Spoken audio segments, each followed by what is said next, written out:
Hello guys! Hello Libra! Welcome dito sa aking channel. Kapalaran na 888 Libra. Alamin natin kung ano ang angel messages para sa inyong lahat. Ano ba yung messages na pwedeng makatulong sa inyo Libra? Ito ay timeless. Pwede ngayon, bukas, makalawa, or nangyari na siya. Okay, Libra. Libra. Whom do you need to forgive? May kailangan ka bang patawarin? So, dito sa barahang ito, sinasabi na kailangan mong i-release kung ano man itong mga old anger, resentment, galit, hinanakit na nararamdaman mo. Kasi parang yung mga eto na negative energy or negative emotion na nararamdaman mo is parang siya yung pumipigil para sa mga wishes, manifestation of wishes mo, di ba? Siguro yung iba hindi naniniwala, but normally ganun eh. Pag walang space sa buhay natin, walang darating. Di ba? Yung kung halimbawa, yung puso mo punong-puno ng galit, ng hinanakit, hindi tayo pwede ma-expect ng love or friendship or kano pa man na darating sa buhay natin kasi punong-puno tayo ng ng negative, 'di ba? So, para magkaroon na ng pwesto yung blessings, yung manifestation of wishes and dreams sa buhay mo, much better na i-release mo na kung ano yung dapat i-release sa buhay mo. Okay? Libra, ano man itong pinagpipray mo, ito ay posibleng dumating December 2024, January 2025, February 2025, and December 2025. Okay? So, it's either love life, or it's either kasal, or kung ano man yan na wini-wish mo.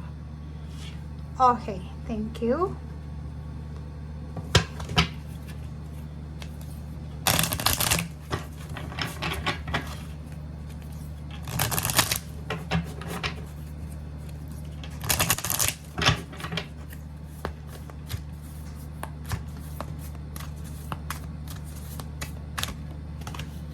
Okay.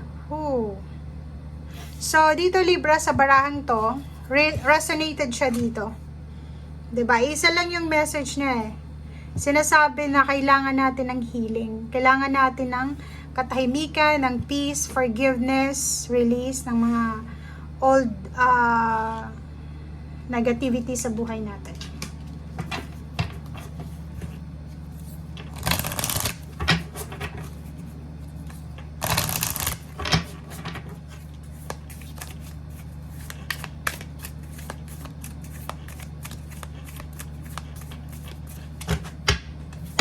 Okay, and Archangel Samuel, ganun din, no? Kailangan natin Librang piliin yung katahimikan, act with wisdom and grace. Maging matalino tayo, maging peaceful, focus tayo sa emotion natin, focus tayo sa peace and harmony. Yun, umiwas ka sa mga negative na pangyayari, or hindi mo naman maiwasan, pero pwede mo naman siguro i-ignore kung ano man itong mga negativity sa buhay mo. Umiwas ka na sa tukso ng yung parang makasali ka sa mga pag-aaway or kung ano man itong negativity na to.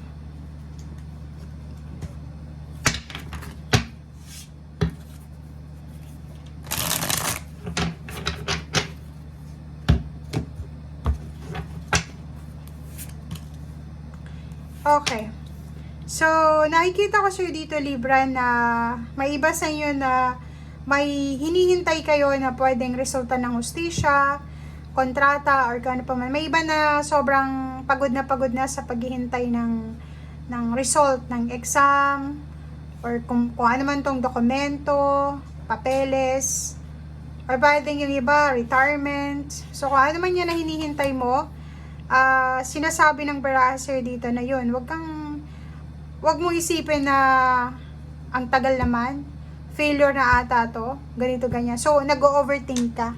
So, yun yung iwasan mo sa ngayon. Okay? Ihanda mo yung sarili mo sa kung ano man na result ang darating. Ihanda mo yung sarili mo sa kung ano man ang karma na parating sa'yo. But kung makikita mo dito, itong Nine of Water, sinasabi na yung mga wishes mo, yung dreams, yung source of happiness mo, ay posibleng parating na. So, siguro sa ngayon, marami kang mga pinoproblema sa pera, sa health mo, sa pamilya, but incoming na or upcoming na yung sagot sa mga prayers mo and sa kung ano man to, basta kailangan mong i-focus yung peace. Okay? So, Nine of Air, nako. Ang nakikita ko sure dito, instead na mag-focus ka sa positivity, umiwas ka sa negativity. Negative yung binibigyan mo ng focus, hindi ka makatulog, Libra, sa sobrang pag-iisip, sa pag-aalala, sa kung ano man itong inaalala mo. Comment down below if resonated ka. Okay. Nawawalan ka ng inspiration diba? If you are single, Libra, siguro may bagong love life na papasok sa buhay mo, may mag-offer sa'yo ng protection, ano pa ba? Maraming mag-offer sa'yo, but siguro wala kang oras or wala kang panahon. Kasi ang gusto mo ngayon is yung makuha mo kung ano yung peaceful na resolution, sagot sa problema mo sa pera. So, nakikita ko sir dito, Libra, pwedeng ang hinihintay mo is renewal of contract. Diba? Renewal of contract or renewal ng mga dokumento mo like passport, NBI, IDs, or kano pa man. Pwedeng may papasok sa bagong company, pwedeng magre-retire, or pwedeng yung iba sa inyo naghahanda para sa pagpapakasal, gustong pumunta ng ibang bansa, gustong pumasok sa isang trabaho, kaso lang kulang kayo siguro sa requirements. Kaya yun, masyado kayong impatient sa paghihintay.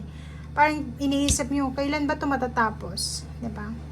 Especially documents or contract or mga benefits sa SSS or kung ano pa man. Or kung ano pa man to, retirement, ano pa ba? Kasi yun yung parang rason dito na disappointed ka, hindi ka makatulog sa gabi, nag-aalala ka. Wala kang pera, kulang yung pera mo, or pwedeng yung karelasyon mo, ini-stress ka, ganito, ganyan. So, may parating dito ng abundance, opportunities, and resources, but hindi mo yun nakikita Hindi yun yung focus mo, kasi yung focus mo ko yung wala. Which is, mali daw yun, Libra. Okay? Kailangan mong hanapin kung saan ka pwedeng magkaroon ng katahimikan. Huwag mo i-stress yung sarili mo. Huwag mong, parang tawag dito, i-pressure yung sarili mo. Okay? Thank you guys. Bye!